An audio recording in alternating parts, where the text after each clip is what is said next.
बांग्लादेश के साथ दोस्ती चाहते हैं, वहाँ पे शांति चाहते हैं, वहाँ पे डेमोक्रेसी चाहते हैं और वहाँ पे उनकी आर्थिक स्थिति बढ़े, अच्छी हो, वो हम चाहते हैं। और बांग्लादेश और भारत के बीच बहुत अच्छे रिश्ते पहले रहे हैं और आगे भी रहेंगे। लेकिन ये जो आजकल वहाँ पे चल रहा है कि ये इनकी अनकॉन्स्टिट्यूशनल गवर्नमेंट है, जमात इस्लामी की सरकार है और वो सब चीज़ों को डिसाइड कर रहे हैं, ये तो बिल्कुल भारत के इंटरेस्ट के खिलाफ है। और वो तो बिल्कुल चाहते नहीं है कि भारत और उनमें दोस्ती बनी रहे। वो आर्थिक स्थिति भी नहीं देख रहे हैं लोगों की, इतनी खराब होती जा रही है। तो हमारा कहना ये है कि वहाँ पे इलेक्शंस होने चाहिए जल्द से जल्द, फ्री फेयर इंक्लूसिव। अवामी लीग के सारे लोगों को जेल से छोड़ दिया जाए, वो इलेक्शन में हिस्से ले और इलेक्शन में जो भी सरकार आएगी वो हमारे साथ डेमोक्रेसी के बेसिस पे आएगी, तो हम उनके साथ अच्छी रिलेशनशिप रखेंगे। हमने देखा है कि 15 साल से जब शेख हसीना की सरकार थी तो आर्थिक स्थिति कितनी अच्छी थी, उनके लिए अच्छी थी, हमारे लिए अच्छी थी, म्यूचुअल बेनिफिट पे सब कुछ हो रहा था, कनेक्टिविटी चल रही थी, सब कुछ चल रहा था और पूरे विश्व में ये कहा जा रहा था कि कितना मॉडल रिलेशन है, गोल्डन पीरियड, सोनार अध्याय कहते थे उसको। और एक बात है, शुभेंदु अधिकारी जी ने जो बात कहा, जो लोग उधर से इधर आ रहा है उन लोग को रहना देना चाहिए, जेल में नहीं भरना चाहिए। नहीं, बिल्कुल वो तो जैसे तो है कि पहले भी जब आए थे तो भारत ने हमेशा उनकी मदद की है और अब भी जो है अगर वो सरकार के पास जाए तो जरूर उनको मदद मिलेगी, जरूर मिलेगी। बड़ी तकलीफ थी 1971 की जो लिबरेशन वॉक हुई है वो इस वजह से हुई है कि वेस्ट पाकिस्तान में, ईस्ट पाकिस्तान में बिल्कुल ना डेमोक्रेसी अलाउ की, ना स्टेबिलिटी होने दी और ना प्रॉस्पेरिटी। और इसी वजह से बंगबंधु शेख मुजीबुर रहमान ने अवामी लीग के साथ एक ऐसी मतलब सागर उन्होंने पेश की कि लिबरेशन वॉर में और भारत के साथ जो कोशिश थी, जो एस्पिरेशन थी, वो बांग्लादेश के लोगों की थी। लेकिन जो मदद थी shoulder to shoulder joint command करने में, जो 10 मिलियन 10 मिलियन रेफ्यूजीज जो आए, सब कोलकाता में आए, त्रिपुरा में आए, सारा जो बोझ था उनका, जो अत्याचार हो रहा था पाकिस्तान की तरफ से, उसका नतीजा कोलकाता में हुआ, त्रिपुरा में हुआ, आसाम में हुआ, मेघालय में हुआ। और इसीलिए जो है हमारे देश ने देखा कि इतनी स्थिति खराब है कि हम बांग्लादेश के लोगों की मदद करेंगे और इंडिपेंडेंस दिलाएंगे बांग्लादेश को। लिबरेशन वॉर का नतीजा आपने देखा। और जब तक ऐसी सरकार बांग्लादेश में हुई, अवामी लीग की सरकार, बंगबंधु शेख मुजीबुर रहमान की सरकार, तब तक बांग्लादेश में डेमोक्रेसी रही है और प्रॉस्पेरिटी रही है और स्टेबिलिटी रही है। और जो हमने रिश्ते कायम किए बांग्लादेश के साथ, based on friendship, based on mutual trust and based on mutual benefit,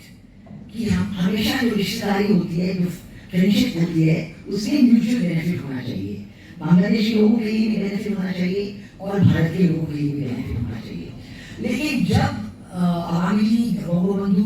पे अत्याचार, उनका देहांत हुआ, उनकी असैसिनेशन हुई बड़े ही क्रूर तरीके में, उनकी पूरी फैमिली की असैसिनेशन हुई और सिर्फ उनकी 2 बेटियां शेख हसीना और शेख रेहाना वो बांग्लादेश के बाहर थे उन दिनों में और इसलिए उनकी जानें बच गई। और जब वो वापस गए और बांग्लादेश में शेख हसीना ने अवामी लीग की लीडरशिप संभाली, तब से बांग्लादेश में दोबारा हमने देखा कि वहाँ पे प्रॉस्पेरिटी के चांसेस हैं, डेमोक्रेसी के चांसेस हैं। और जो दोनों मिलिट्री डिक्टेटरशिप थे, जिया रहमान की डिक्टेटरशिप थी और प्रेसिडेंट इरशाद की डिक्टेटरशिप थी, उनको खत्म करने के लिए बांग्लादेश की अवाम इकट्ठी हुई। बल्कि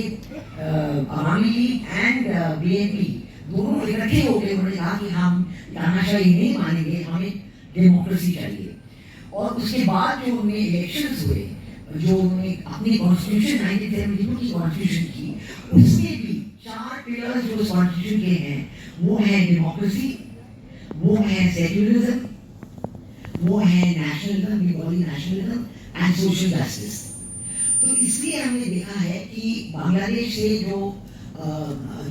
माइनॉरिटीज थे, हिंदू, बुद्धिस्ट, क्रिश्चियन, सारे माइनॉरिटी जो थे, वो सारा छोड़ के भारत में आए, वो उधर ही रहे, क्योंकि बांग्लादेश के कॉन्स्टिट्यूशन में उनके लिए ये अश्योरेंस थी कि उनके पास ये पिलर भी है, सेक्युलरिज्म का पिलर होगा और डेमोक्रेसी का पिलर होगा। लेकिन हमने देखा कि बांग्लादेश में जब भी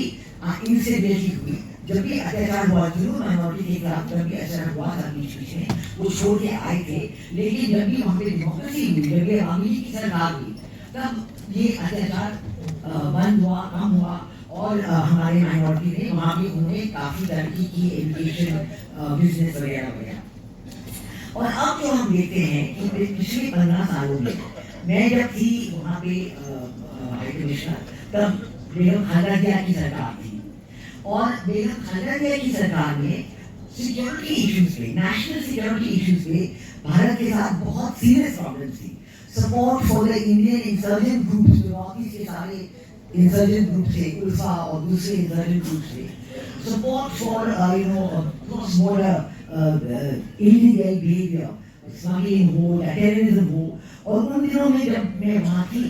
तब पाकिस्तान के लोग आते थे बांग्लादेश में और यहाँ से बांग्लादेश से फिर वेस्ट बंगाल और अन्य प्रांतों में, भारत के अन्य प्रांतों में टेररिस्ट एक्ट करते थे। तो every terrorist act in India in those days 2006